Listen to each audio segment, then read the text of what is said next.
George got her boat. Then she went to get Tim, while the boys hauled the boat down to the sea. Alf, the fisher boy, was surprised to see George so early. He was about to go fishing with his father. He grinned at George. "You going fishing too?" he said to her. "My, wasn't that a storm yesterday? Thought you'd be caught in it."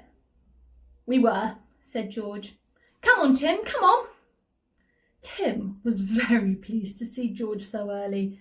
He capered round her as she ran back to the others, almost tripping her up as she went.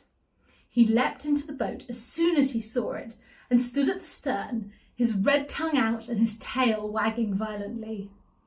"I wonder his tail keeps on," said Anne, looking at it. "One day, Timothy, you'll wag it right off."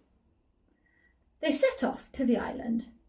It was easy to row now because the sea was so calm. They came to the island and rowed around it to the other side.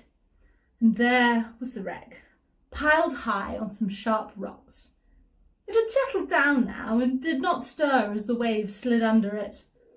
It lay a little to one side, and the broken mast, now shorter than before, stuck out at an angle.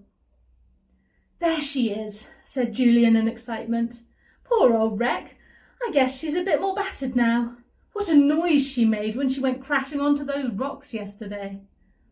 "How do we get to her?" asked Anne, looking out at the mass of ugly, sharp rocks all around. But George was not at all dismayed. She knew almost every inch of the coast around her little island. She pulled steadily at the oars and soon came near to the rocks in which the great wreck rested. The children looked at the wreck from their boat. It was big, much bigger than they had imagined when they had peered at it from the top of the water. It was encrusted with shellfish of some kind, and strands of brown and green seaweed hung down. It smelt funny. It had great holes in its side, showing where it had battered against the rocks.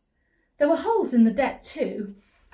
Altogether, it looked a sad and forlorn ship, but the 4 children thought it was the most exciting thing in the whole world.